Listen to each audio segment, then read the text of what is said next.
Every morning, I gave a few dollars to an elderly homeless woman. One day, she grabbed my wrist and said, "Don't go home tonight." I didn't understand, but I listened anyway. And the next morning, when I saw what was on the news, I froze in shock. But I'm getting ahead of myself. Let me back up. My name is Richard Cole. I'm 48 years old, and until recently, I thought I had a pretty good life. Not perfect, but good enough. I ran a small construction company that my father had started back in the 70s. The business had seen better days, sure, but we were staying afloat. I had a wife, Helen, who worked at a marketing firm downtown. I had a son, Dylan, who'd made something of himself at a law firm in the city. He'd married a smart woman named Jessica who worked in PR. From the outside, we looked like the American dream. From the outside. The truth was messier, like it always is. My company was hemorrhaging money, and I couldn't figure out why. Helen and I barely talked anymore, except about bills and schedules. Dylan visited maybe once a month, always in a hurry, always checking his phone. Jessica smiled at me like I was a stranger at a party she didn't want to attend. But every morning, I still got up at 6, made coffee, and drove to the same coffee shop on Maple Street. And every morning, I saw Martha. That's what I called her anyway. I never asked her real name. She was maybe 70, maybe older, with gray hair that stuck out from under a wool cap even in summer.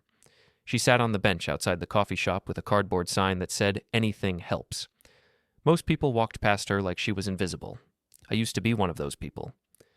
Then one day, about 6 months ago, I'd been sitting in my truck, staring at my bank statement on my phone, trying to figure out where $15,000 had gone. The numbers didn't make sense. They hadn't made sense for weeks. I was so frustrated I nearly threw the phone out the window. Instead, I got out, slammed the door, and walked into the coffee shop. Martha was sitting there like always. Our eyes met for just a second. Something in her face stopped me. Not pity, not judgment, just recognition. Like she knew exactly what kind of day I was having. I pulled out my wallet, found a $5 bill, and dropped it in the cup beside her. She looked up at me and smiled. "God bless you," she said. Her voice was rough, like gravel in a tin can, but warm. "Yeah," I said. "You too." After that, it became routine. Every morning, a few dollars, sometimes 5, sometimes 10, if I'd had a decent week. We didn't talk much. A nod, a smile, maybe a comment about the weather. It felt like the one honest interaction I had most days. That morning in early October, everything changed. I pulled into the parking lot at 6:15, same as always. The sun was just starting to come up, painting the sky that weird orange-pink color that makes everything look temporary. I grabbed my wallet and got out of the truck. The air was cold enough that I could see my breath. Martha was on the bench, bundled up in 3 or 4 layers of coats. She looked different that morning. Tense. Her eyes were darting around the parking lot like she was expecting something bad. "Morning, Martha," I said, pulling out a 10. Business had been terrible lately, but I figured she needed it more than I did. She didn't take it right away. Instead, she looked up at me with those sharp gray eyes, and I swear, it felt like she was looking straight through me. "Don't go home tonight," she said. I blinked. "What?" Her hand shot out and grabbed my wrist. Her grip was surprisingly strong. "Don't go home tonight, Richard. Sleep somewhere else. Anywhere else." I stared at her. "How do you know my name?" "I know lots of things," she said. She pressed the $10 bill back into my hand. "Keep this. You'll need it more than me soon." "Martha, what are you talking about?" She let go of my wrist and looked away. "Just don't go home. Trust me." I stood there for a long moment, the $10 bill crumpled in my fist. Part of me wanted to ask more questions. Part of me wanted to call someone, though I didn't know who. Instead, I just nodded slowly. "Okay," I said. "Okay, I won't." She nodded, satisfied, and turned her attention back to the parking lot. I walked into the coffee shop feeling like I'd just stepped into an alternate universe. The kid behind the counter, some college student with a name tag that said Brett, gave me my usual without asking. Black coffee, no sugar. I paid, left a tip, and sat down at the table by the window. I could see Martha outside, still scanning the parking lot. I pulled out my phone and called Helen. It rang 4 times before going to voicemail. "Hey, it's me," I said after the beep. "I'm going to stay at the motel on Route 9 tonight. Got an early job tomorrow on the north side. Don't wait up." It was a lie. There was no early job. But I'd promised Martha, and something in her voice had scared me. I spent the rest of the day at the office, which was really just a trailer on the lot behind the hardware store. I had 2 guys working for me full-time, both good men, but there wasn't enough work to keep them busy. I sent them home at 3 and sat alone, going through the books again. The The numbers still didn't add up. In the past 6 months, nearly $60,000 had disappeared from the company account. I'd thought it was just bad bookkeeping on my part. I'd never been great with paperwork, but the more I looked, the more I realized these weren't mistakes. Someone had been moving money deliberately. Small amounts at first, a few hundred here and there, then bigger chunks. The most recent transfer was from 2 weeks ago. $15,000 moved to an account I didn't recognize. I pulled up the account number and ran it through the bank's website. It took some digging, but eventually I found it. The account belonged to Dylan, my son. I sat back in the chair and stared at the screen. There had to be an explanation. Maybe he'd borrowed money for something. Maybe Helen knew about it. Maybe it was all legitimate. But if it was legitimate, why hadn't anyone told me? I called Dylan's cell. It went straight to voicemail. I didn't leave a message. At 7 o'clock, I locked up the trailer and drove to the motel on Route 9. It was the kind of place that rented rooms by the hour, with a neon sign that flickered vacancy in pink and blue. I paid cash for a room, $40, and the clerk didn't even look at me. The room smelled like cigarettes and bleach. The bed sagged in the middle. The TV only got 3 channels. I lay on top of the covers, still wearing my jeans and work boots, and stared at the ceiling. Martha's voice kept playing in my head. Don't go home tonight. What did she know? What was going to happen? I must have fallen asleep eventually, because the next thing I knew, sunlight was streaming through the gap in the curtains. I checked my phone. 8:30. I had 6 missed calls from Helen and 4 texts. The first text said, "Where are you?" The second, "Richard, call me." The third, "Something happened. Call me now." The fourth, "Just come to the hospital. St. Mary's." My heart kicked into overdrive. I called her back, and she answered on the first ring. "Richard, oh my God, where have you been?" Her voice was shaking. "I stayed at a motel. I told you. What happened? Are you okay?" "I'm fine. I wasn't home." "But Richard," she took a shaky breath. "The house, it's gone." "What do you mean, gone?" "There was a fire. Last night. The whole house burned down." I couldn't breathe. "What?" "The fire department said it started around midnight. They think it was electrical, but they're still investigating. Richard, if you'd been home..." I closed my eyes. "I'm on my way." I hung up and sat on the edge of the bed, my hands shaking. Martha had known. Somehow she had known. I drove to the hospital in a daze. Helen was in the waiting room, sitting with her sister. She looked exhausted, her eyes red from crying. When she saw me, she stood up and threw her arms around me. "Thank God you're okay," she whispered. "I'm fine," I said. "What about the house?" "It's gone, Richard. Everything. The fire chief said it's a total loss." I pulled back and looked at her. "Where were you? Why weren't you home?" "I was at Dylan's," she said. "He called me around 10 and said he needed to talk. I drove over there and ended up staying late. I was going to come home, but it got so late I just crashed on their couch." She wiped her eyes. "If I'd been home, I would have been asleep. I wouldn't have made it out." Something cold settled in my stomach. "Dylan called you at 10? "Yeah." "Why?" "What did he want to talk about?" She hesitated. "Just family stuff. He's been worried about us." "Worried how?" "Richard, does this really matter right now? Our house just burned down." "It matters," I said. "What did he want?" She looked away. He wanted to know if we were having financial problems. He'd heard something about the business." "From who?" "I don't know. He didn't say." I stared at her. Something wasn't right. Dylan had called her at 10, the same night Martha had warned me not to go home. The same night our house burned down, and now $60,000 was sitting in his account.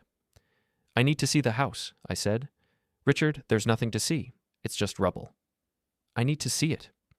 She didn't argue. We drove in separate cars, me following her. The drive took 20 minutes, but it felt like hours. When we turned onto our street, I saw the fire trucks first. Then I saw the house, or what was left of it. The structure was gone. The walls had collapsed inward, leaving just a blackened skeleton of beams and charred wood. The smell of smoke was overpowering. Yellow tape cordoned off the property. 2 firefighters were walking through the debris, taking pictures. I got out of the truck and just stood there, staring. "Sir, you can't be here," one of the firefighters said, walking over. "This is my house," I said. "I'm sorry for your loss, but this is an active investigation. You'll need to stay behind the tape." "An investigation? I thought it was electrical." "We're still determining the cause," he said. "We'll let you know what we find." I looked past him at the ruins of my house, the 30 years of my life, gone. Every photo, every piece of furniture, every memory, erased. Do you have somewhere to stay? The firefighter asked. Yeah, I said. Yeah, I do. I turned and walked back to my truck. Helen called after me, but I didn't stop. I got in, started the engine, and drove away. I didn't know where I was going until I pulled into the coffee shop parking lot. Martha was on the bench, same as always. When she saw me, she stood up. You listened, she said. You knew, I said. How did you know? She looked around, then gestured for me to follow her. We walked around the side of the building, out of sight of the street. I see things, she said. I hear things. People think I'm invisible, so they talk like I'm not there. What did you hear? She hesitated. 2 nights ago, I was sleeping behind the diner on 5th Street. There's a dumpster back there, keeps the wind off. Around midnight, 2 men came out the back door. They were talking. One of them said your name. What did they say? They said the fire would take care of the problem. They said you'd be home, asleep, and by the time anyone noticed, it'd be too late. She looked at me. They said it would look like an accident. Did you see who they were? One of them, I recognized. He comes to the diner sometimes. Tall, dark hair, nice suit. Drives a black Audi. Dylan. And the other one? Didn't see his face. But they were planning it, Richard. I leaned against the wall, my legs suddenly weak. My son. Why? I asked, though I already knew the answer. Money, Martha said. It's always money. I looked at her. Who are you? She smiled, a sad, tired smile. Just someone who's been paying attention. You helped me when nobody else did. I figured I owed you. You saved my life. You've been saving mine for 6 months, she said. Consider us even. I wanted to thank her, to say something meaningful, but the words wouldn't come. Instead, I reached into my wallet and pulled out every bill I had, $230. Take this, I said. Please. She looked at the money, then at me. You're going to need that. I'll figure it out, I said. Take it. She took the money and tucked it into her coat. What are you going to do? I don't know yet, I said. But I'm going to make them pay. I'll be careful, I said. I walked back to my truck and sat there for a long time, trying to process everything. My house was gone. My wife had been conveniently absent when it happened, and I had nothing. No home, no money, no proof. But I was alive, and I was going to find out the truth. I pulled out my phone and called my insurance agent. It went to voicemail. Hey, it's Richard Cole, I said. I need to talk to you about a claim. My house burned down last night. Call me back. Then I called my lawyer, an old friend named Tom who'd helped me set up the business years ago. Richard, he said when he answered. I heard about the fire. Are you okay? Yeah, I'm fine. Tom, I need your help. Can you meet me today? Sure. What's going on? I think someone's trying to steal from me. Maybe worse. There was a pause. Come to my office. 2:00. I'll be there, I said. I spent them at the library, using the public computers to dig into Dylan's finances. It wasn't easy without passwords or access codes, but I knew enough about the business to piece things together. What I found made my stomach turn. Dylan hadn't just taken $60,000 from the company. He'd been systematically draining it for over a year. He'd set up shell accounts, moved money through dummy corporations, and covered his tracks by altering invoices and receipts. The total came to almost $200,000. $200,000. From his own father. But that wasn't all. He'd also taken out loans using the company as collateral, loans I'd never authorized. If I couldn't pay them back, the bank would seize everything. The business, the equipment, the land. I'd lose it all. And Helen had to have known. She'd been signing checks, approving purchases. There was no way she was blind to this. My hands were shaking as I printed out the evidence.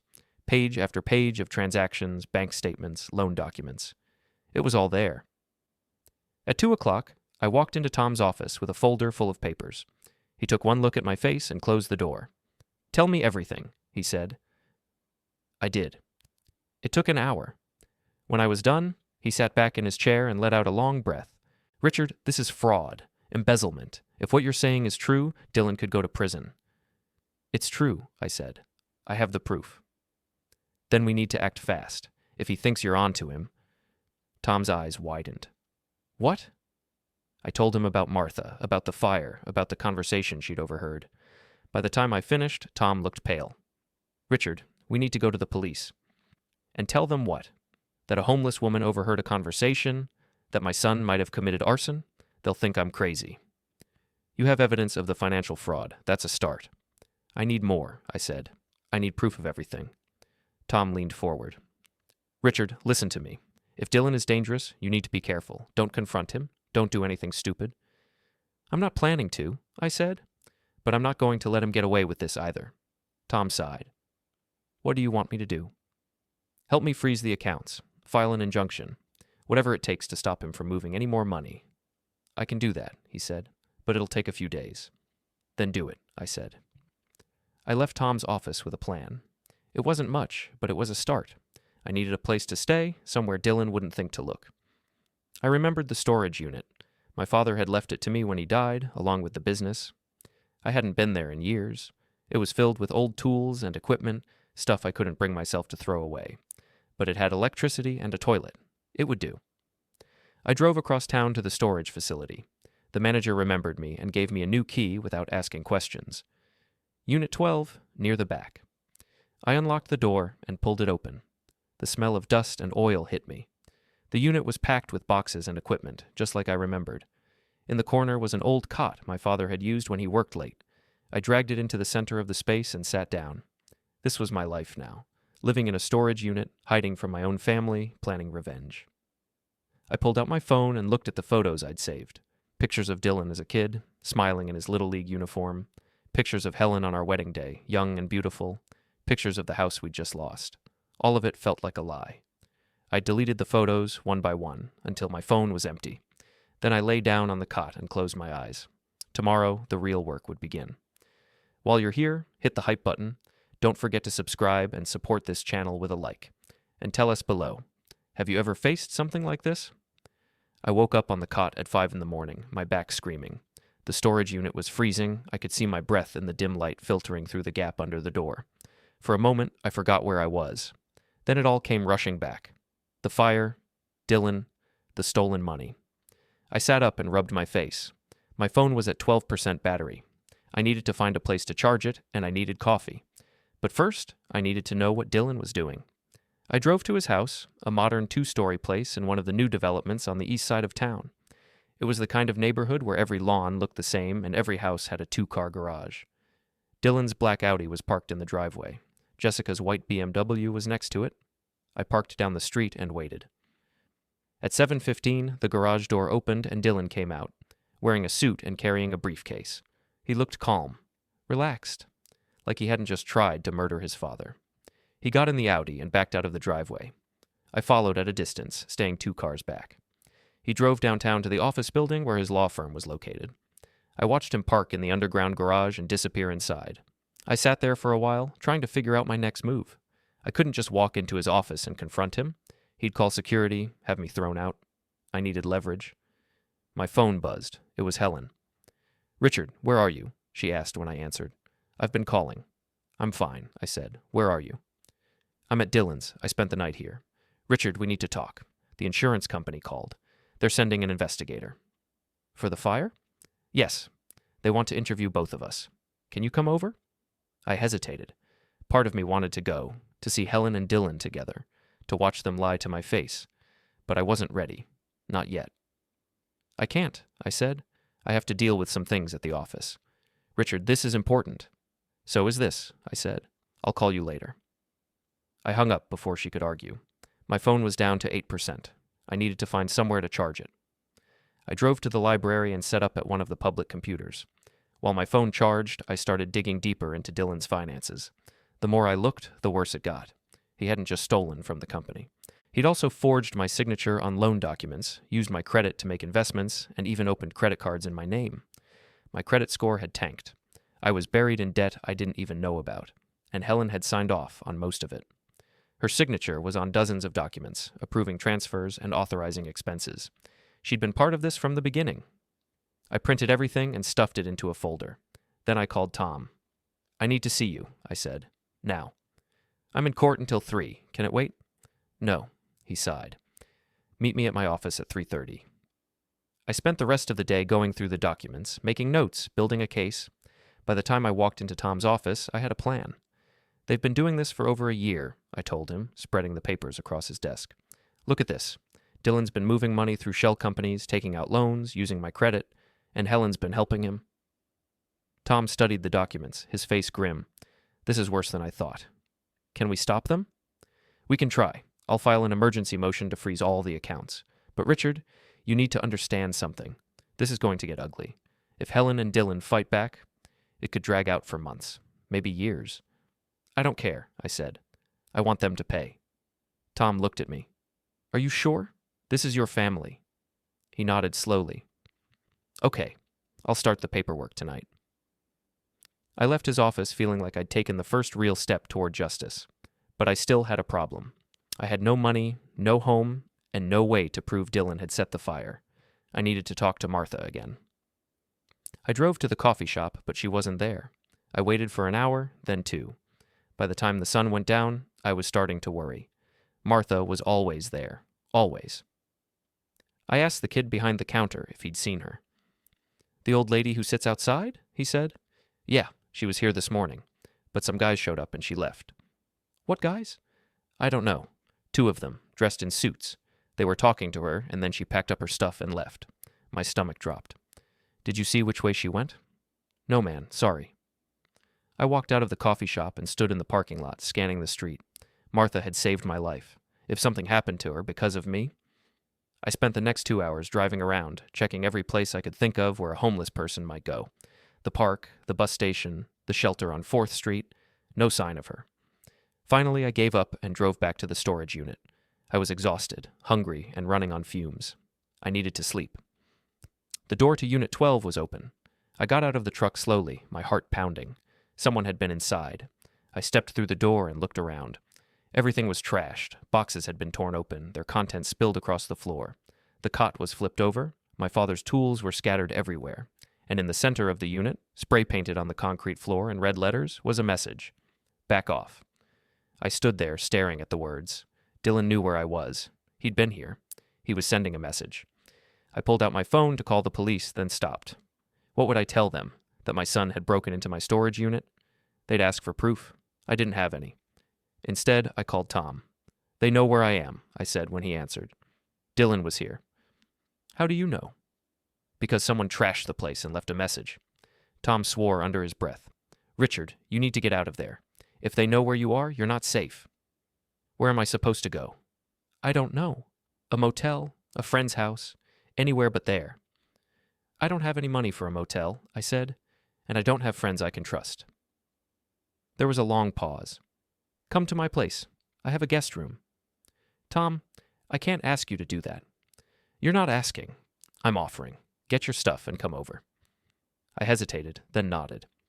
Okay, thanks. I hung up and started gathering what I could salvage from the mess. Most of my father's tools were gone.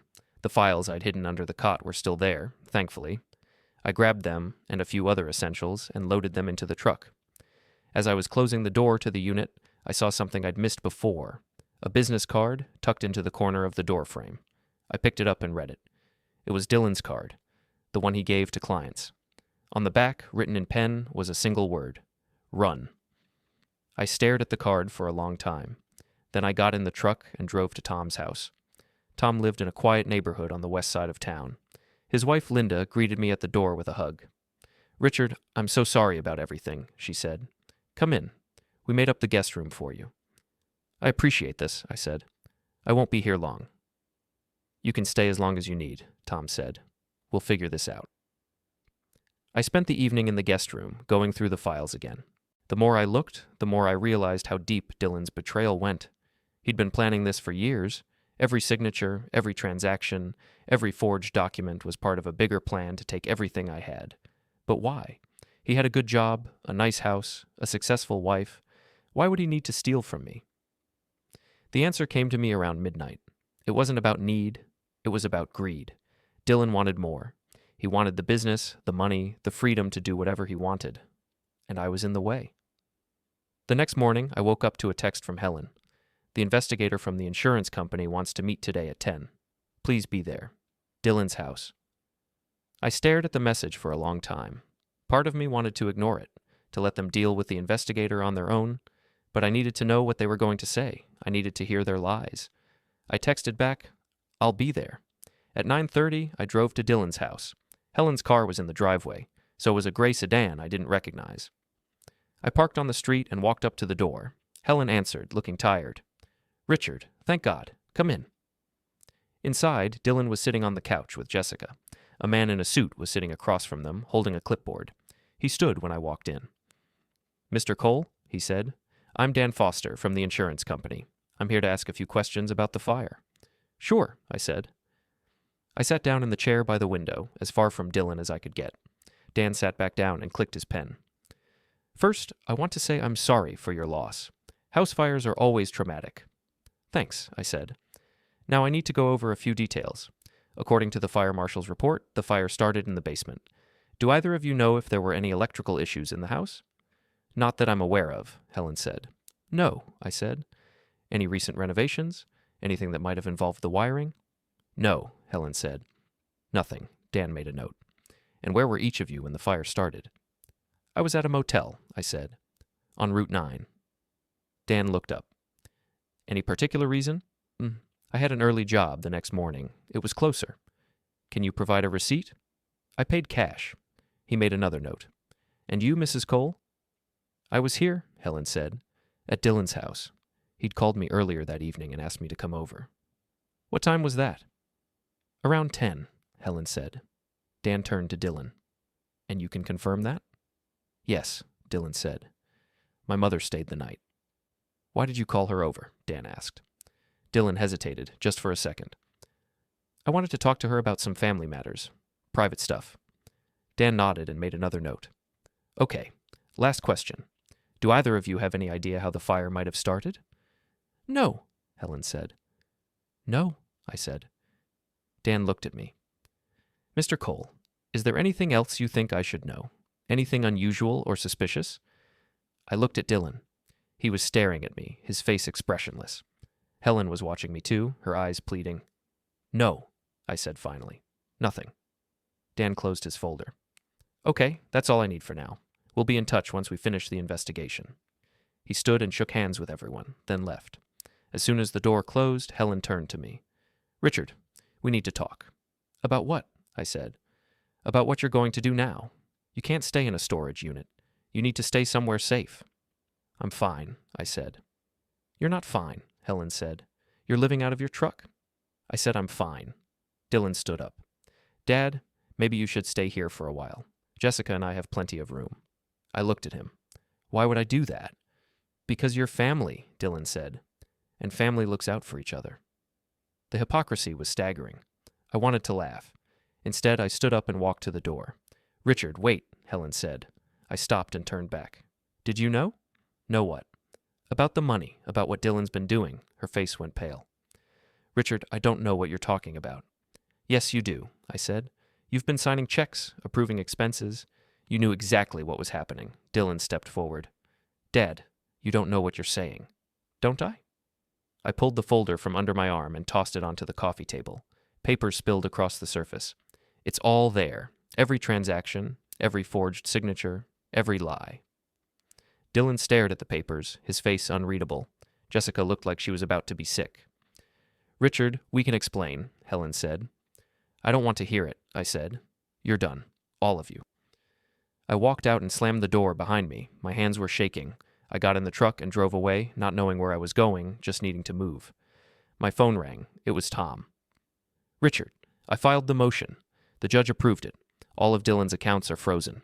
"Good," I said. "But Richard, there's something you need to know. Dylan filed a countersuit.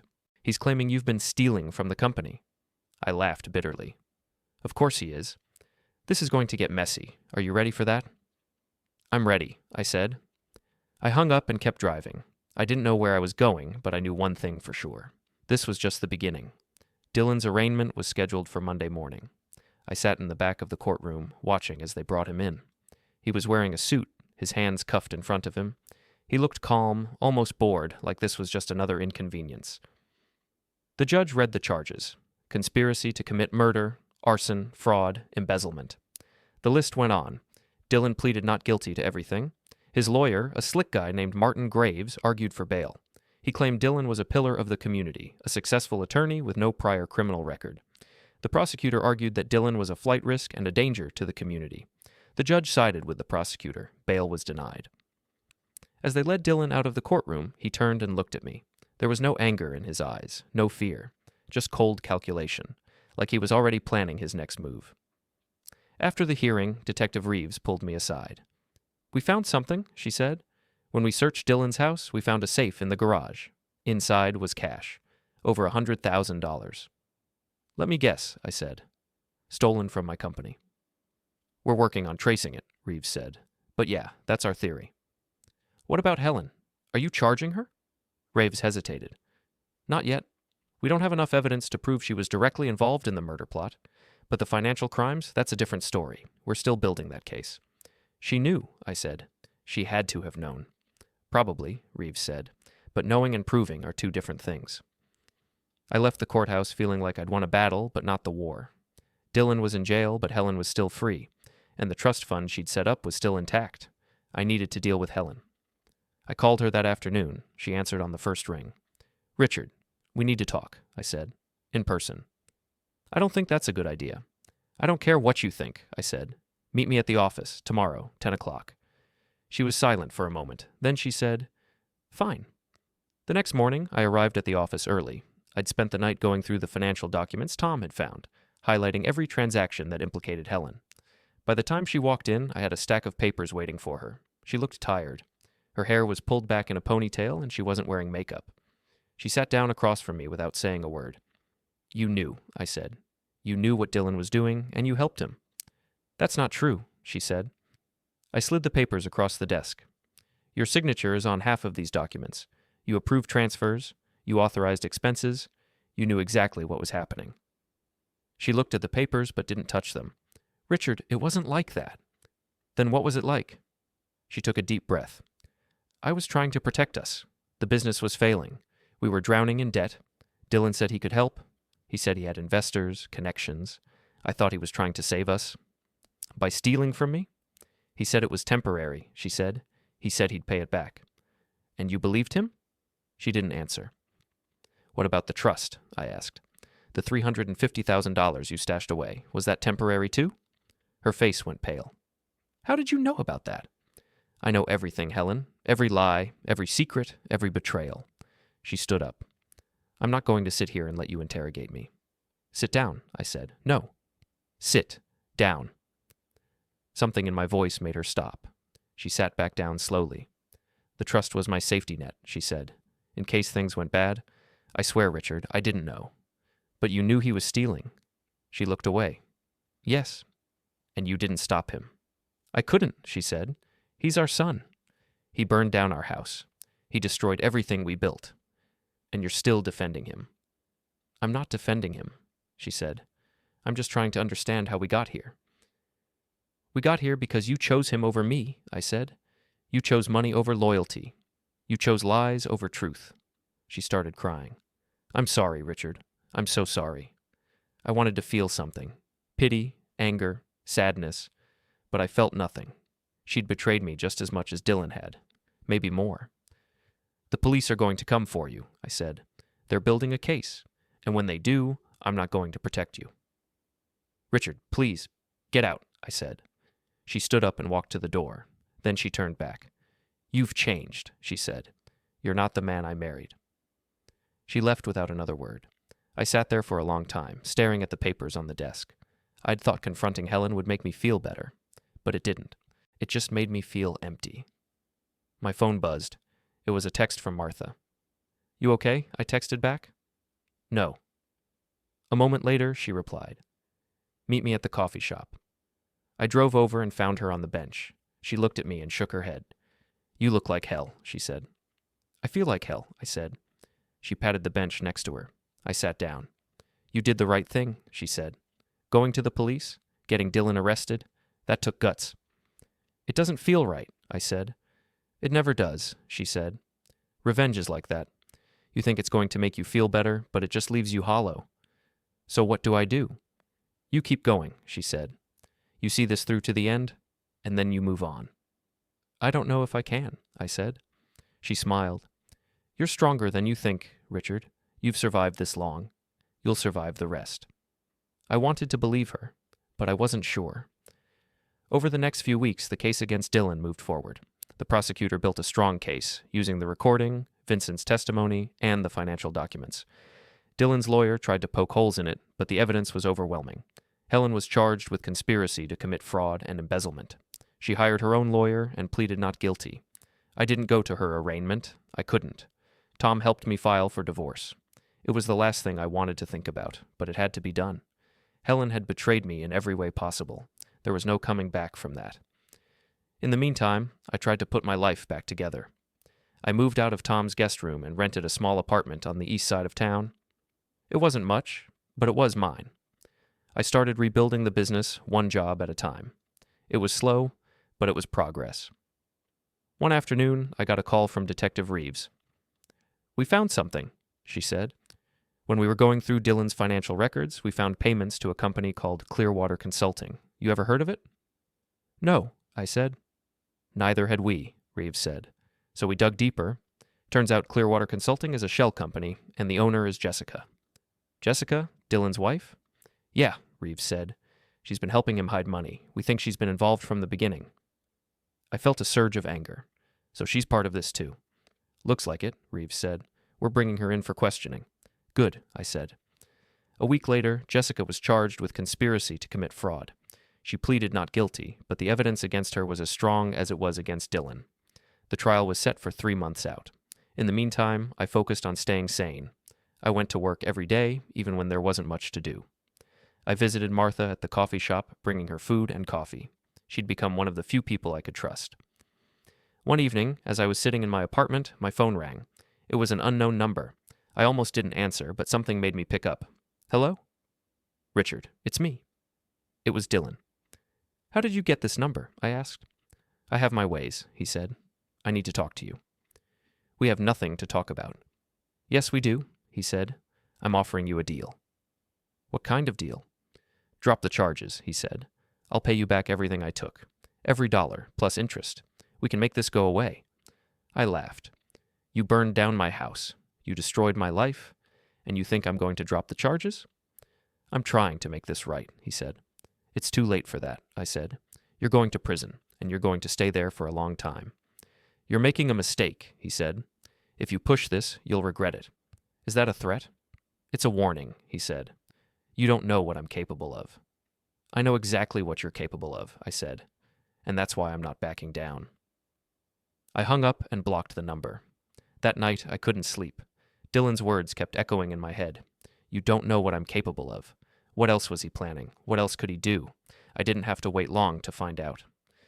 2 days after Dylan's call, I woke up to someone pounding on my apartment door. I stumbled out of bed and checked the peephole. It was Detective Reeves. She looked grim. I opened the door. "What's wrong?" "We need to talk," she said. "Can I come in?" I stepped aside and let her in.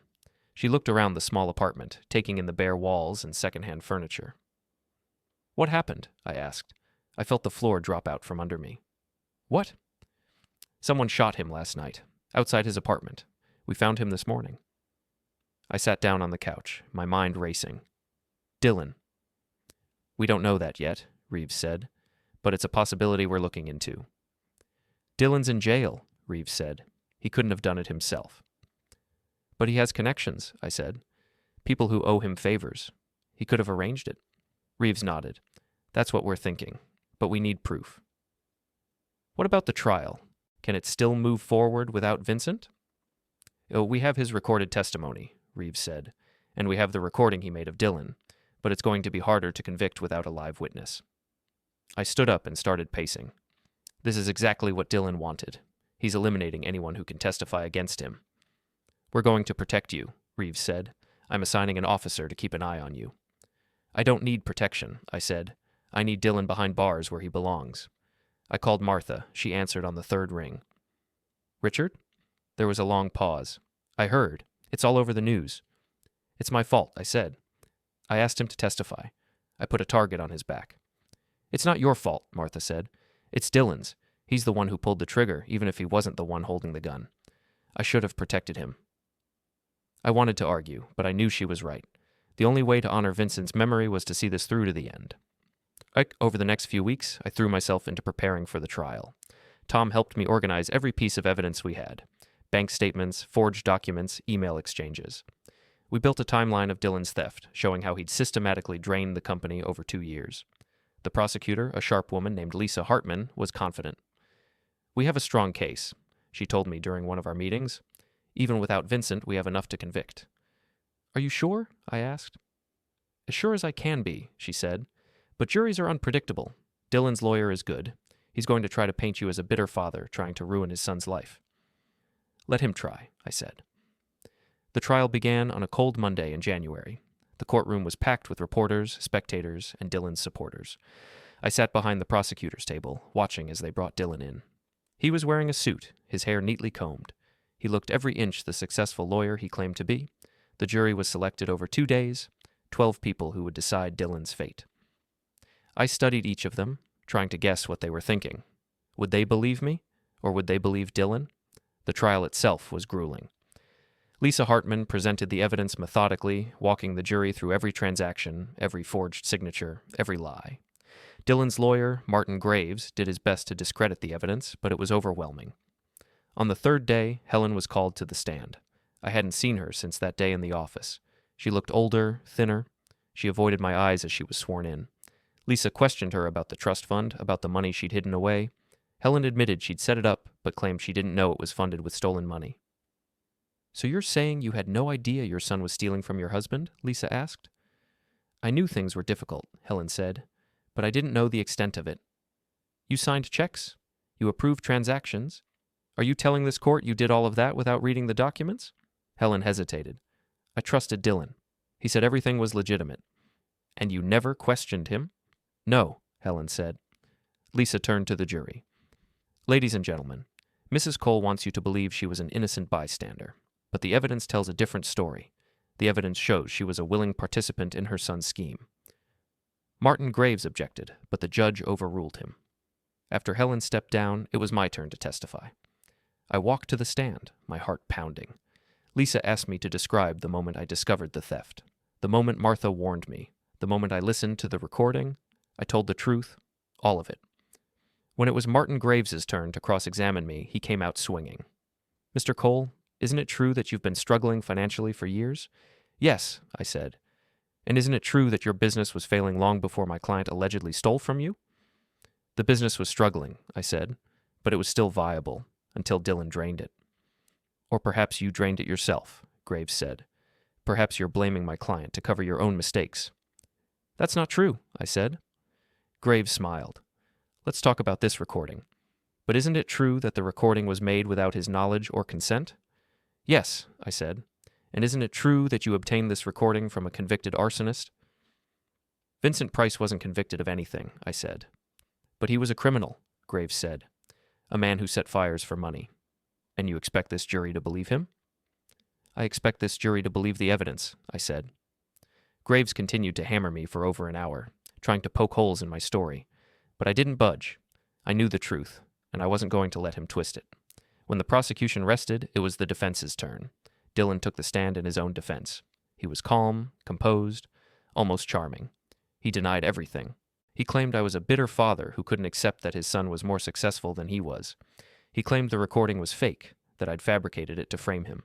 He claimed the financial documents were the result of my own mismanagement. It was a masterclass in manipulation. And I could see some of the jurors buying it. When the defense rested, both sides gave their closing arguments. Lisa Hartman reminded the jury of the evidence, the recordings, the documents, the testimony.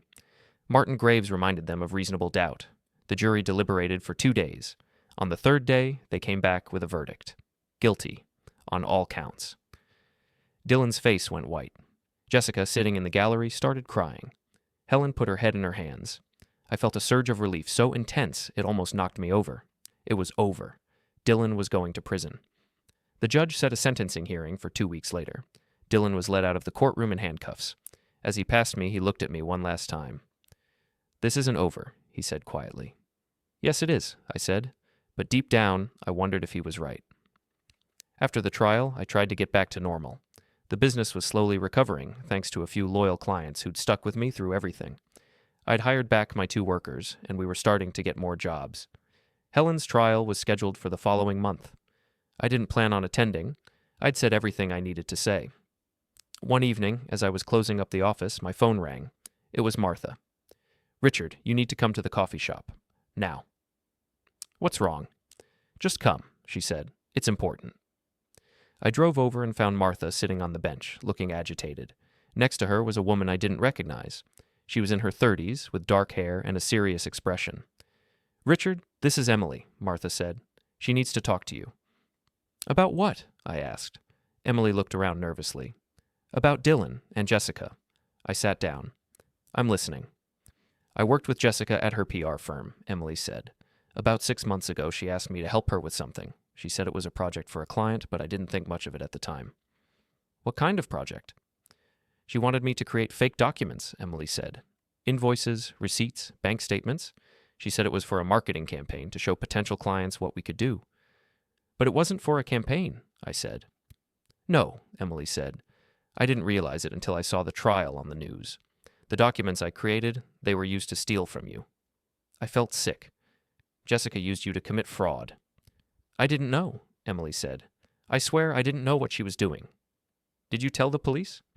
"Not yet," Emily said. "I'm scared.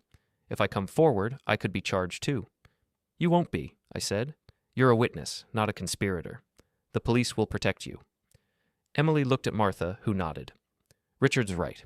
You need to tell them what you know." Emily took a deep breath. "Okay, I'll do it." I called Detective Reeves and explained the situation. She agreed to meet with Emily the next day. This new evidence could strengthen the case against Jessica, maybe even implicate Helen further. After Emily left, I sat with Martha on the bench. "You're good at finding people who need help," I said. "I've spent a lot of time watching people," Martha said. "You see things when you're invisible?" "You're not invisible to me," I said. She smiled. "I know. That's why I'm helping you."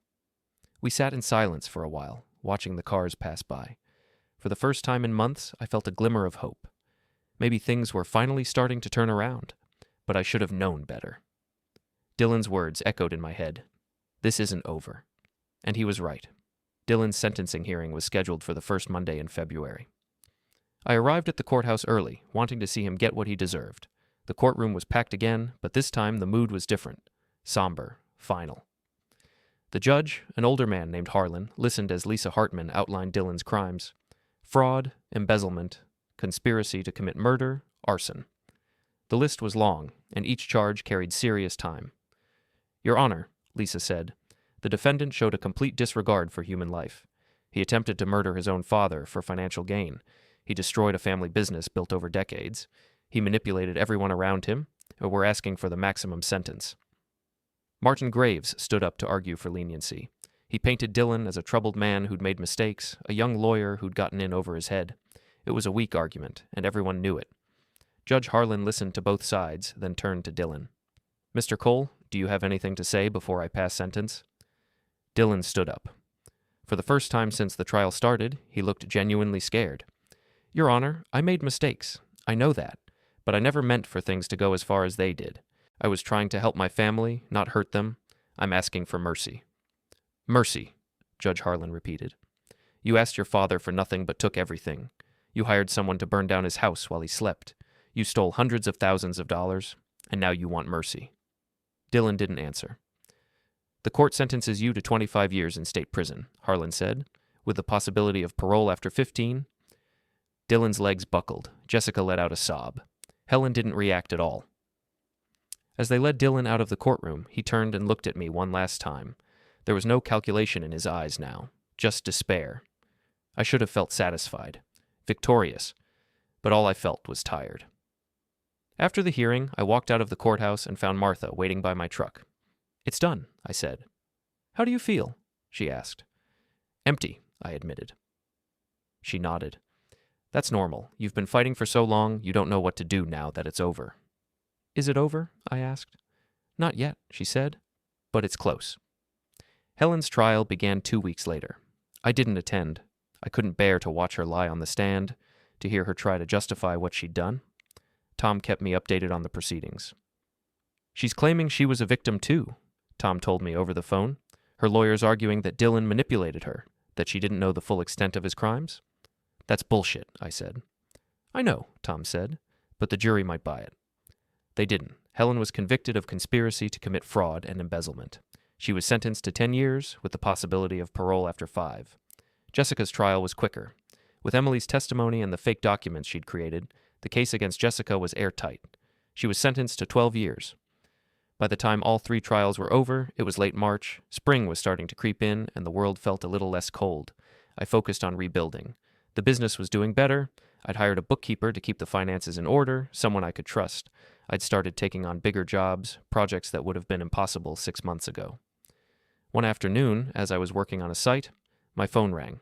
It was Detective Reeves. "Richard, we found something," she said. "Something you need to know about." "What is it? Can you come to the station?" I drove over, my mind racing. What else could there be? Reeves met me in the lobby and led me to her office. On her desk was a file folder, thick with documents.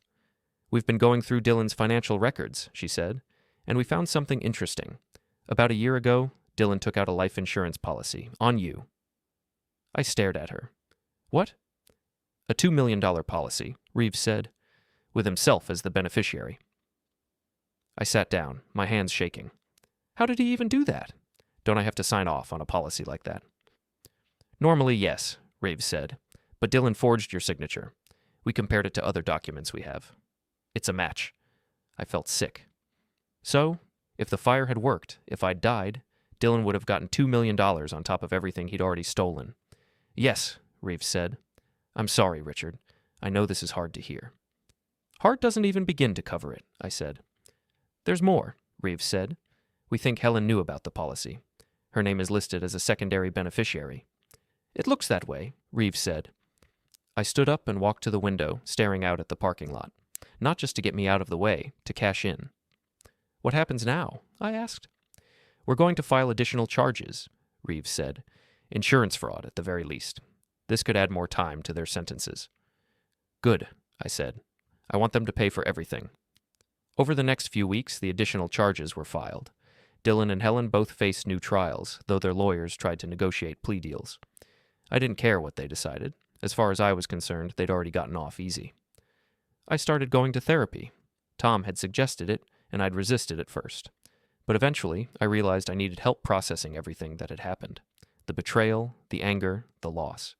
It was too much to carry on my own. The therapist, a kind woman named Dr. Patel, helped me see that I wasn't just grieving the loss of my family. I was grieving the life I'd thought I had, the illusion of security and love and trust. It was all gone, and I had to learn how to live without it. One evening, as I was leaving Dr. Patel's office, my phone rang. It was an unknown number. I hesitated, then answered. "Hello?" "Richard, it's me." It was Dylan. Again. "How are you calling me?" I asked. "You're in prison." "I have access to a phone," he said. "Listen, I don't have much time. I need you to do something for me." "You've got to be kidding." "I'm serious," he said. "There's money hidden. A lot of it. Money I stashed away before the trial. I need you to get it and give it to Jessica." "Why would I do that?" "Because if you don't, someone else will find it, and they'll keep it. At least if you get it, you can decide what to do with it." "I'm not helping you," I said. "Richard, please. Jessica's struggling.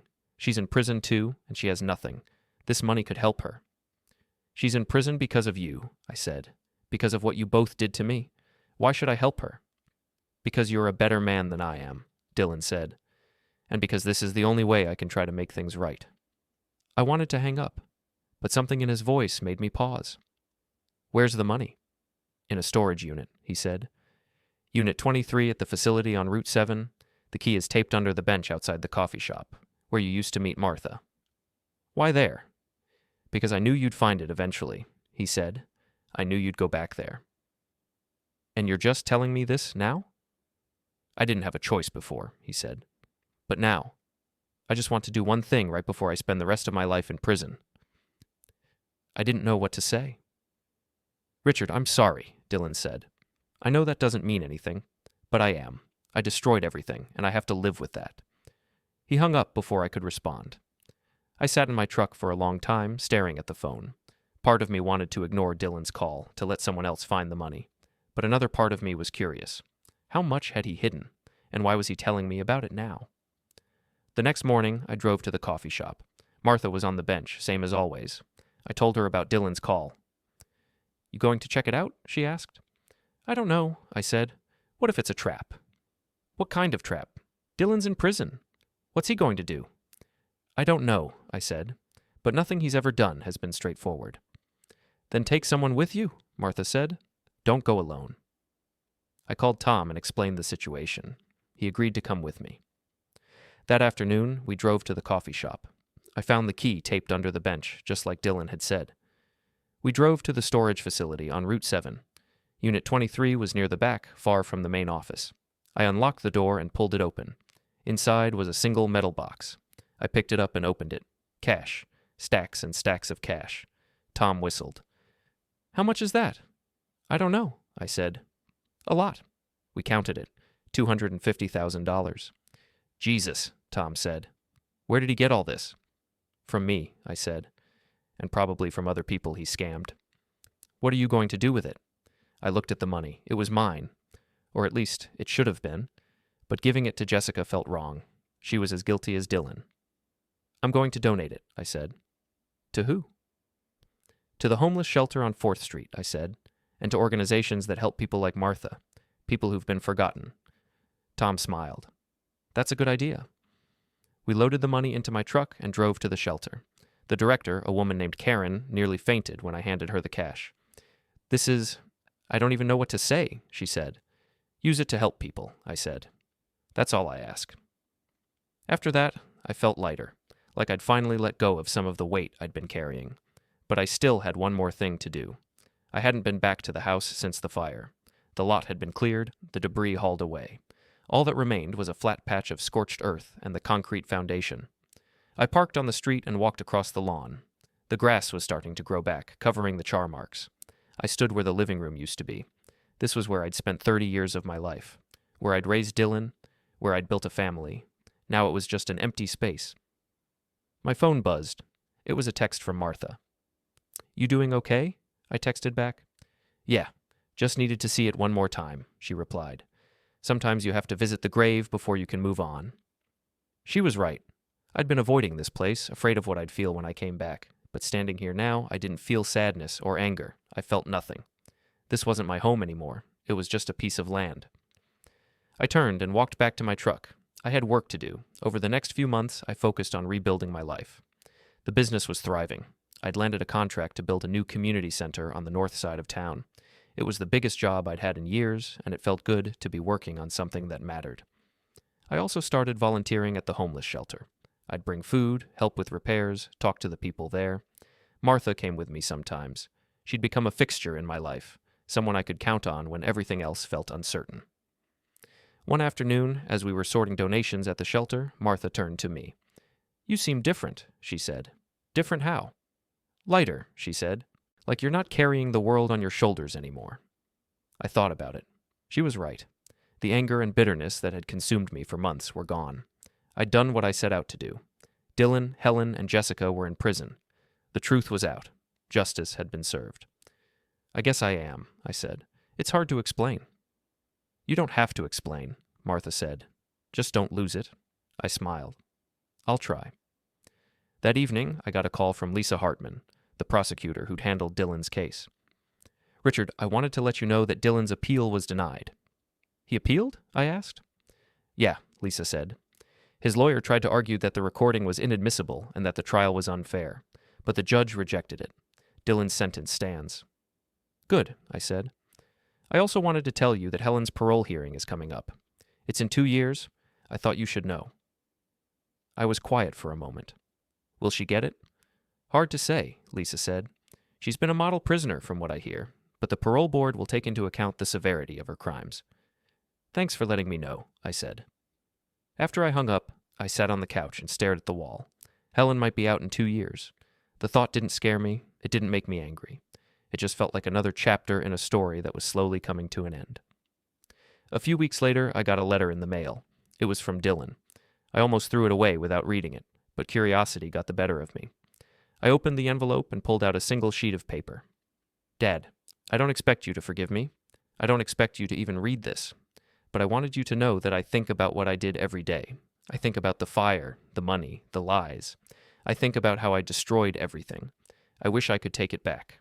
I wish I could go back to when I was a kid and you were teaching me how to swing a hammer. I wish I could be the son you deserved. But I can't. I made my choices, and now I have to live with them. I'm not asking for your forgiveness. I just wanted you to know that I'm sorry for everything. Dylan. I read the letter twice, then folded it and put it back in the envelope. I didn't know how to feel. Part of me wanted to believe Dylan was sincere, but another part of me knew it was too late. The damage was done. There was no going back. I put the letter in a drawer and didn't think about it again. By the time summer rolled around, I'd sold the lot where the house used to be. I didn't need it anymore, and someone else could build something new there. I used the money to pay off the last of the company's debts. For the first time in years, I was in the black. Tom threw a small party to celebrate. Just a few friends, some beer, and a grill in his backyard. It was simple, but it felt good. Normal. As the sun was setting, Tom pulled me aside. "You did it," he said. "You actually did it?" "Did what?" "You survived," he said. "You took on your own family and won. That takes guts." "I'm not sure I'd call it winning," I said. "I lost everything." "No," Tom said. "You lost the things that were dragging you down, and you rebuilt something better." I looked around at the people in the yard. They weren't family, but they were friends. People who'd stood by me when no one else did. "Yeah," I said. "I guess I did." As the party wound down, I drove back to my apartment. It was small and simple, but it was mine. I'd built a life from nothing, and I was proud of that. My phone buzzed. It was a text from Martha. "You coming by the coffee shop tomorrow?" I texted back. Wouldn't miss it. The next morning, I drove to the coffee shop and found Martha on the bench. She smiled when she saw me. "How was the party?" she asked. "Good," I said. "Quiet." "That's the best kind," she said. I handed her a cup of coffee and a sandwich. She took them gratefully. "You know," she said, "I've been thinking, maybe it's time for me to get off the streets." I looked at her, surprised. "Really?" "Yeah," she said, "I've been out here long enough, and with the money you donated to the shelter, they've got room for people like me now. Karen said I could have a bed if I wanted." "That's great, Martha," I said. "You deserve it," she smiled. "Thanks to you." "You saved my life," I said. "It's the least I could do." We sat in silence for a while, watching the cars go by. For the first time in a long time, I felt at peace. "What are you going to do now?" Martha asked. "Keep building," I said. "Keep moving forward." "That's all any of us can do," she said. And she was right.